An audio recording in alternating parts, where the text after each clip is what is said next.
The wind had teeth that winter, not the polite kind that nipped at collars and curled beneath scarves, but the kind that bit straight through wool and skin and into the bone. Snow lay thick over the prairie, dragging fence lines low and blurring the hard outlines of the hills. In the silence between gusts, the land breathed slow and sorrowful, like it remembered too well what had been buried beneath its white shroud. She came in on the noon train, though nobody could say why the Denver line even bothered to stop in Elkhorn anymore. It was a place mostly abandoned to wind and cattle, a last whistle before the wild. No one got off that train, not in January, not unless they were running from something or had nowhere else to go. She stepped down from the last car with a single carpetbag and a look in her eyes like she wasn't sure she was still breathing. The station master, an old man named Reeves who smoked his pipe even when the wind howled, gave her a once-over. Slim figure, long coat patched at the elbow, a brimmed hat that had seen better seasons. Face pale, mouth set, hands ungloved and trembling as she adjusted the strap on her bag. She looked like she'd tasted loss and still had the bitter part stuck in her teeth. "Ma'am," Reeves said with a nod, tipping his cap. She nodded back. "Is there a boarding house?" He looked around the empty platform. "Used to be. Miss Evangeline ran it, but she passed 2 winters ago. Ain't much left open round here now. You meetin' someone?" She shook her head once. "No, sir. I was told there was a school." "There is, sort of, one-room place out east a ways. Kids come when they can, not many left." He squinted at her, then sighed. "You the new teacher?" "I suppose I am." "Well," he said, scratching his chin. "Reckon you'll want to talk to Mr. Cade, then. He's the one pays the taxes that keep that school from turnin' into kindling." Her mouth twitched at the corner, maybe trying for a smile. "Mr. Cade." Reeves chuckled, low and dry. "Cole Cade. Owns most of what you can see from here to the mountains. Keeps to himself. Folks say he's got more money than God and fewer visitors, but he won't leave you out in the cold." The cold was already finding its way beneath her collar as she stepped away from the station. She didn't ask for a ride, and Reeves didn't offer. In Elkhorn, you walked unless you had a horse, and she had neither. Snow crunched underfoot like breaking glass. Above, the sky hung heavy and bruised. Cole Cade's ranch sat 5 miles out, tucked into a bend of the river where the wind didn't scream quite as loud. They called it Silver Creek, though the water ran black in winter. He had a house up on the rise, stone, with a wraparound porch and smoke curling from the chimney, and a bunkhouse beyond the barn where the hired hands bunked down. When she reached the main gate, dusk had already begun to spill its purple ink across the hills. Her boots were soaked through, toes numb. She wrapped her arms tighter around herself and pushed the iron gate open. The dog saw her first, a rangy cattle mutt with a limp in one leg and eyes that didn't trust easy. He didn't bark, just shadowed her up the drive, low and watchful. By the time she reached the porch, the door had opened, and a man stood in the frame. He was broad through the shoulders, tall, with a coat pulled over his shirt like he'd just come from the barn. His hat was low, shadowing his eyes, but his voice was steady. "You're a long way from town." "I'm the new teacher," she said, standing straight though her knees wanted to give. He didn't answer right away, just looked at her, hard and still. She could feel the weight of it, like he was trying to measure whether she'd last the month. "You walk all the way out here?" he asked. "Yes, sir." "Why?" "There was no boarding house." He nodded once slow, then stepped aside. "Get in before you freeze." Inside was heat and light, and the smell of coffee and pine. She didn't realize how cold she was until she tried to speak again, and her teeth clacked together. He handed her a mug before she could sit down, the ceramic warm in her raw hands. "Name's Cade," he said. "Cole Cade." She sipped, watching him over the rim. "Elizabeth Warner." His eyes were a shade darker than the room, unreadable. "You got any people coming?" "No." "You plan on living in the schoolhouse?" "If it's still standing." He shook his head. "Not fit for winter. Roof leaks, stoves bad. You'll freeze by the end of the week." "I don't have anywhere else." He looked at her then in a different way. Like he saw the edge she was walking, like he'd walked it himself once and remembered how it felt to look down. "You can stay here," he said finally, till something else opens. She swallowed. That's kind of you. I ain't kind, he said, almost like it was a warning. She nodded and said nothing.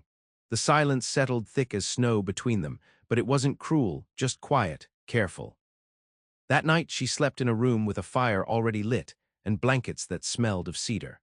She lay awake for a long time, listening to the wind against the window and the old house creaking like it remembered every storm it had survived. Downstairs, Cade sat by the hearth, staring into the flames as if trying to find something he'd lost long ago. Neither of them knew it yet, but something had shifted. Not big, not loud. Just a flicker like a match struck in a long dark room, enough to feel, enough to keep. By morning the storm had passed, leaving behind a brittle hush and a world remade in white. Snow draped the fence rails like linen, bent the pine boughs low. Even the river had gone silent beneath its coat of ice. The sun hadn't yet cleared the eastern ridge, but the sky was pale with its coming. Elizabeth woke to the sound of boots on the porch, steady and unhurried. For a moment she didn't remember where she was. The bed was too warm, the roof above her solid.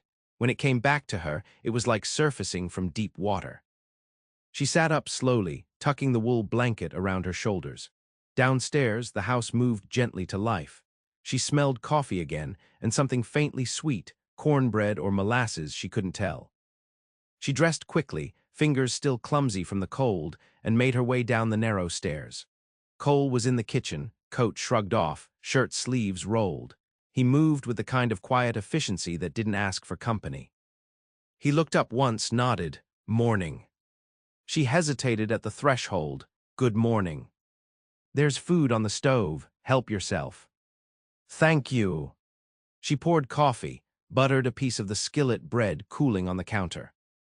Her eyes kept flicking toward the windows, where the snow still clung thick to the panes. "You'll want boots," he said without turning.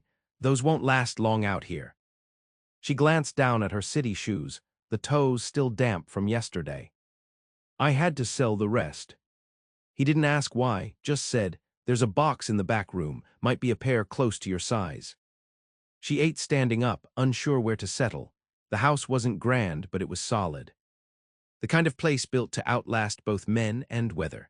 Stone hearth, wide floorboards, everything worn smooth by use. A rifle leaned quiet in the corner, and a long coat hung drying by the stove. After breakfast, she followed his directions to the back room, found the box half buried beneath tack and oilcloth. Most of the boots were too big, but one pair fit well enough with thick socks. She laced them tight, pulled her coat close, and stepped out into the morning. The cold slapped her cheeks pink, but the sky was bright now, and the world glittered under the sun like a field of glass. Cade was already out in the yard, working a pitchfork through the hay near the barn. She watched for a moment, how he moved, how the animals came to him without fear. A man like that could have stayed rich behind stone walls somewhere far from this, but instead he was here with dirt on his hands and frost on his beard. She walked toward him. "Is there a place I could see the schoolhouse?" He paused, then nodded toward a saddle already resting on the rail. "You ride." "It's been a while," she said. He didn't smile, but something in his expression eased. "We'll go slow." He took her out on a roan mare named Sunday and rode beside her on a tall buckskin with a torn ear. The land unfolded around them in soft hills and quiet fences. Snow crunched beneath hooves, birds rose from the brush in brief flurries of wing and color. He didn't speak unless she asked a question, but when he did, his answers were clear and unhurried. The schoolhouse sat 2 miles east, a squat wooden building with a stovepipe and shuttered windows.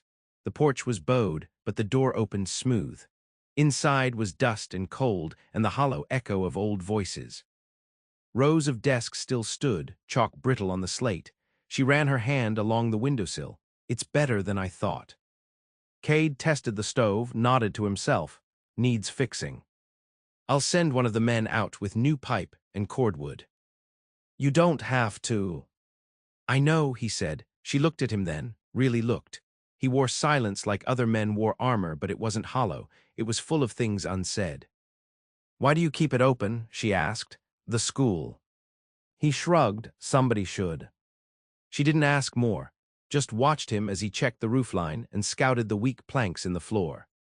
A man who'd built something and chose to keep it standing, even if no one else seemed to care. They rode back as the sun began to dip. At one point, her horse startled at a fox darting across the trail, and her hands went tense on the reins. Cade reached over without a word and steadied her stirrup with one hand, just a touch. But it settled something inside her she hadn't known was still fluttering. That night, she read by the fire while he whittled a piece of cedar down to nothing. The room smelled of smoke and wood and bread. The silence between them wasn't empty. When she looked up, he was watching her. Not in a way that pried, but like he was memorizing the way her mouth moved when she read aloud without thinking. Like maybe something in him was starting to remember warmth. She didn't know it yet, but he had lost someone once. Not to death, but to the kind of leaving that burned holes in a man. Since then, he'd lived alone in that house with only the wind and the fire and the land to keep him honest. He hadn't let anyone stay longer than a storm in years, but she was here now, and the storm hadn't passed yet. The days fell into rhythm, slow and spare. Elizabeth began walking to the schoolhouse each morning, sometimes through snowdrifts that reached her knees, sometimes along paths Cade's men had cut with their horses. She carried lessons in her satchel and a pistol tucked deep in her coat pocket, more for the look of resolve than for use. Most days, only a handful of children came, siblings from scattered ranches, faces pink from the cold, hands rough with work. They watched her warily at first, as if afraid she might vanish before spring. She didn't, and slowly they trusted her voice, then her eyes, then her hands when she smoothed their curls or bandaged a scrape. She told them stories, taught them their letters, listened when they spoke, not just to correct, but to understand.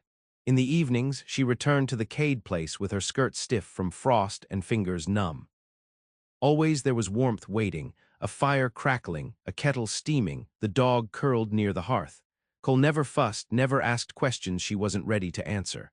But he noticed things, the way she limped slightly on bad days. The way she flinched when someone knocked too suddenly at the door. One night, she stayed up too late grading papers at the kitchen table. Cole passed behind her, on his way from the barn, and paused when he saw her lamp still burning. "You'll ruin your eyes," he said. She looked up. Her face was softer now in the light, less guarded. "They're already halfway there. You don't have to do all that." "I do," she said. "No one else will." He didn't argue. Just pulled another log from the woodpile and fed the fire until it roared again.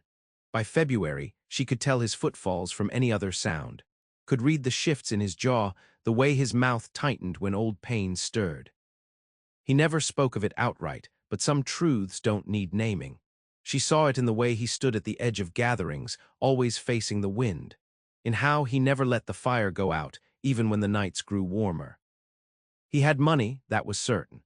She found traces of it in the fine stitching of his coats, in the books that lined his shelves, in the quiet efficiency of the men who worked under him. But he never boasted, and he lived lean, like a man who'd once lost everything and knew better than to take comfort for granted. One Sunday, he offered to ride with her to the hill beyond the east pasture, where the land dropped down into a wide hollow of pine and bare aspens.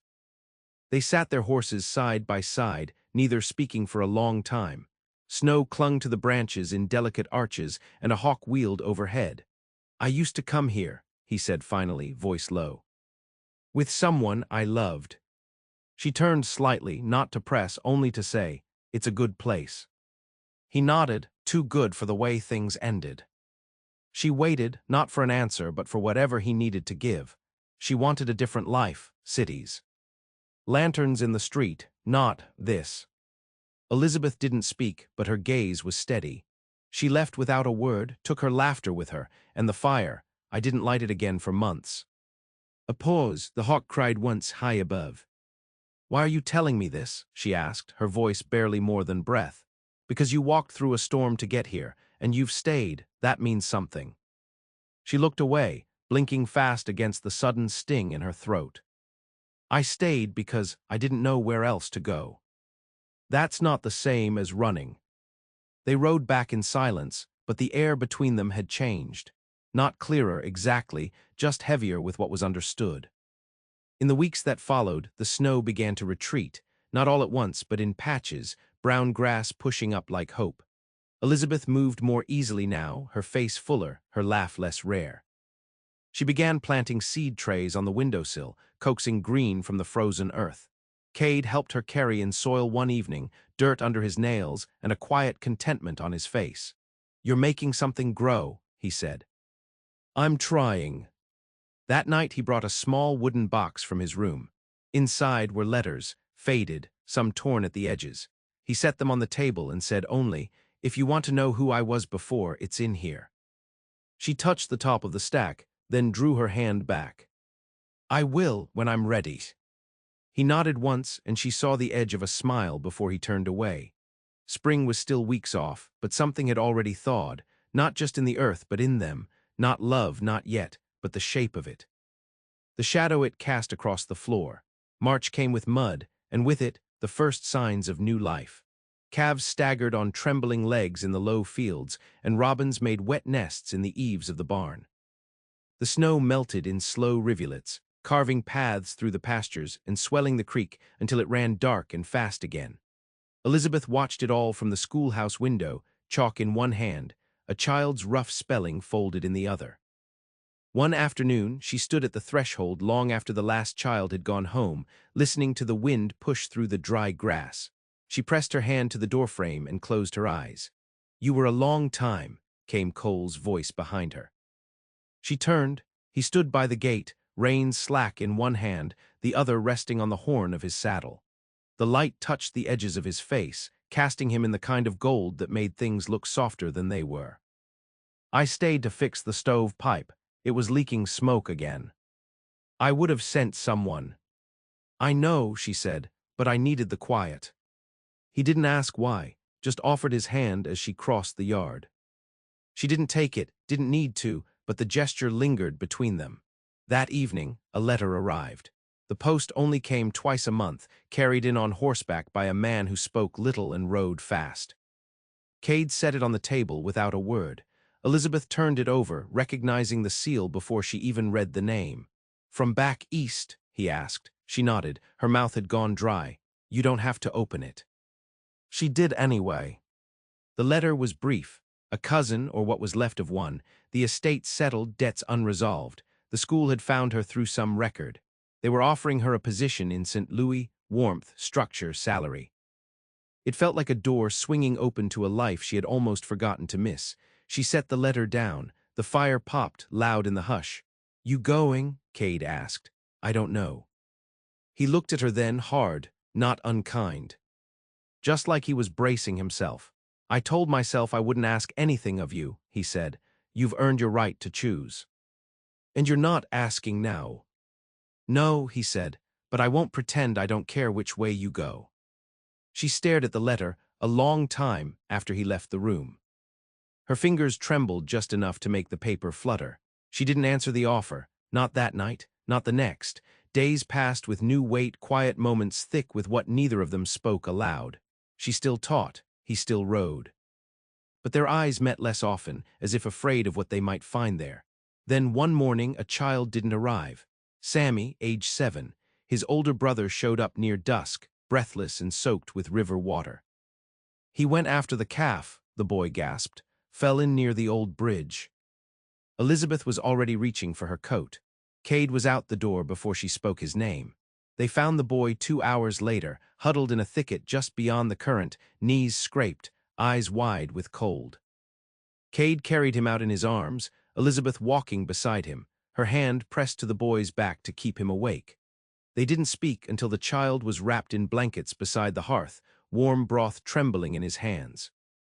"You could have drowned," she whispered, brushing the wet hair from his brow. "I was trying to help the calf." She smiled then, though her heart was still racing. "You're braver than most men I've met."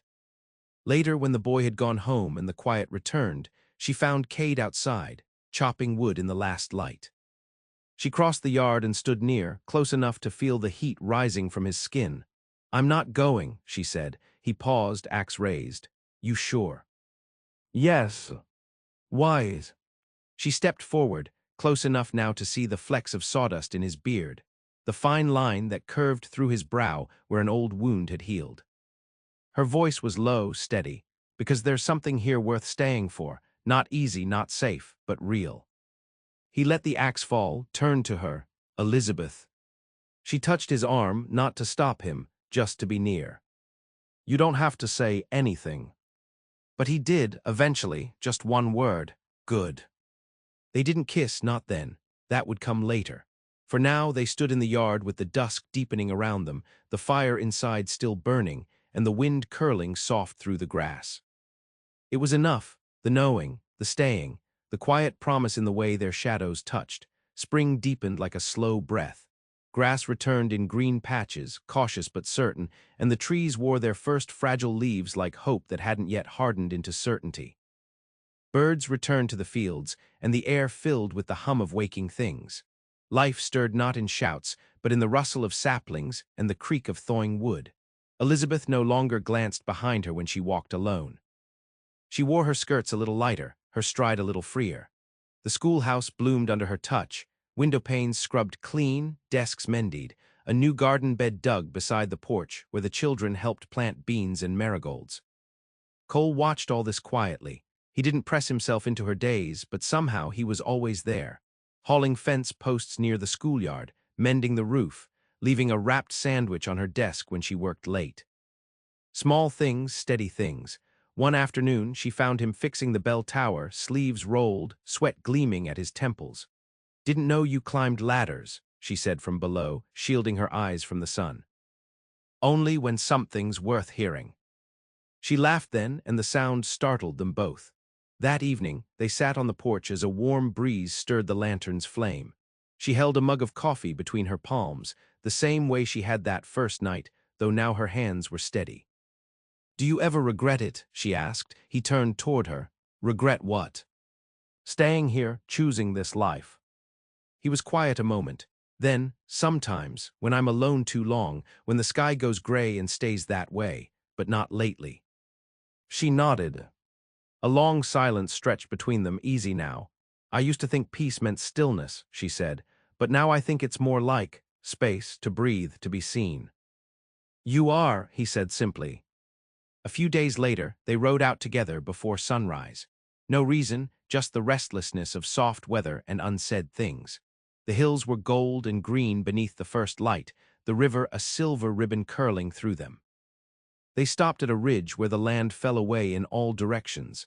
Elizabeth dismounted, walking to the edge. "This place," she murmured, breath-catching. "I used to come here after my father died," Cole said, joining her. "It felt far enough to scream, if you needed." "Did you?"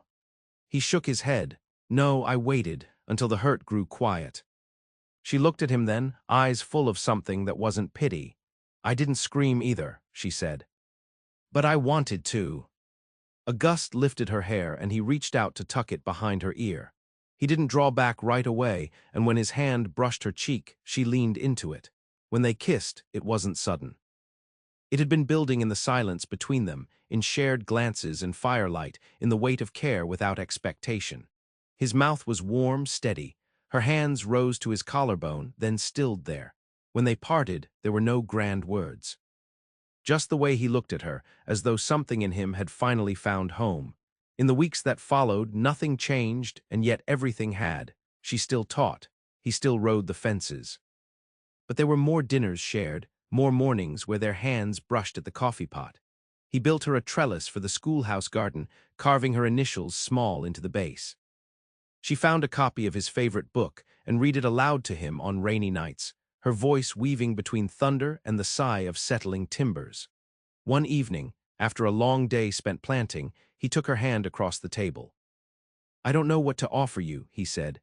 "I don't have music or crowds or soft silk, just this place. My name, a life shaped by weather and time." She met his eyes. "That's more than I ever thought I'd be given."